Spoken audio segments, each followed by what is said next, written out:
जब भी मैं उधर से गुजरती थी वो हमेशा वहीं खड़ा मिलता था अपने दोस्त और परिवारों के साथ। लेकिन एक दिन विकास ने उसकी हत्या कर दी। कई दिनों तक उसका शव सड़क किनारे पड़ा रहा। लोग वहीं से गुजरते रहे, मानो किसी को कोई फर्क ही नहीं पड़ता।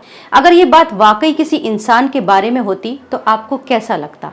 सारा इलाका हिल जाता और ये खबर जंगल में आग की तरह फैल जाती। लेकिन ऐसा कुछ भी नहीं हुआ, क्योंकि मरने वाले ये वो पेड़ थे जो एक राजमार्ग के रास्ते में आ गए थे। पुराने पीपल, पुराने कीकर सब काट दिए गए। दिल्ली के अक्षरधाम के सामने से गुजर रहे राजमार्ग पर पेड़ों की दो वैरायटियां थी, पीपल और कीकर। लेकिन मेरठ राजमार्ग चौड़ा करने में ऐसे हजारों किस्म के पेड़ काटे गए जो जैव विविधता से भरे थे। मसलन एक पेड़ ज्यादा ऑक्सीजन देता था जैसे पीपल, एक पेड़ फल और लकड़ी देता था, नीम, जामुन, शहतूत, हजारों औषधीय पेड़ पौधे जो जंगल के फूड साइकिल का हिस्सा होते हैं। जब वो पेड़ कटी लाशों की तरह सड़क किनारे पड़े थे, तब सरकार ने उतने ही पेड़ लगाने का वादा किया था। लगाए भी जाएंगे, लेकिन ये सिर्फ एक किस्म के पेड़ या पौधे होंगे जिनमें जैव विविधता नहीं होगी।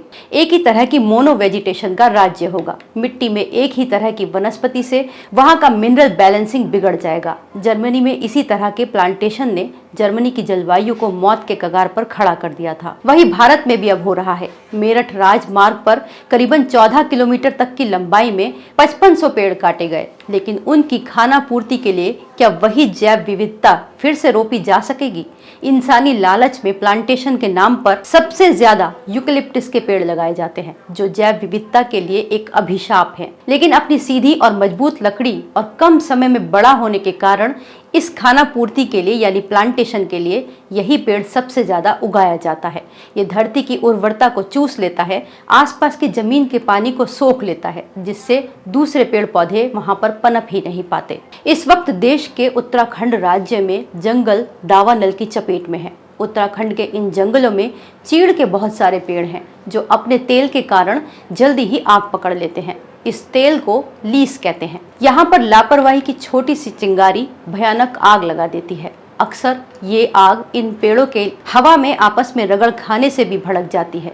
पहले इनको बैलेंस करने के लिए चीड़ के साथ साथ दूसरे पेड़ पौधे भी लगाए जाते थे, लेकिन अब इस तरह के प्लांटेशन नहीं होते। उत्तराखंड के वन विभाग का कहना है कि ये केवल प्राकृतिक आपदा नहीं, बल्कि इसमें इंसान का भी हाथ है। उनका कहना है कि यहाँ पर लोग कभी कभी पशुओं के चारे के लिए मैदान बनाने के लिए भी पेड़ों में आग लगाते हैं, जिसकी वजह से ये आग इतनी भड़क जाती है।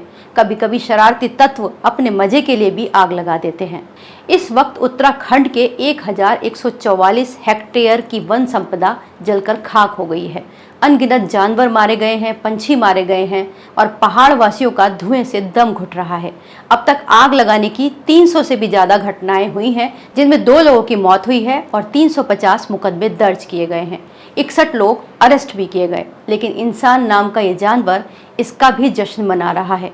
देखिए इन 2 नौजवानों को जो अपने मजे के लिए पीछे लगी जंगल के आग में रील बनाने से नहीं चूक रहे। तो गाइस देखिए फाइनली हम लोग का काम कर रहे हैं आग लगाने का, और हमारा काम यही है आग लगाना और आग से खेलना।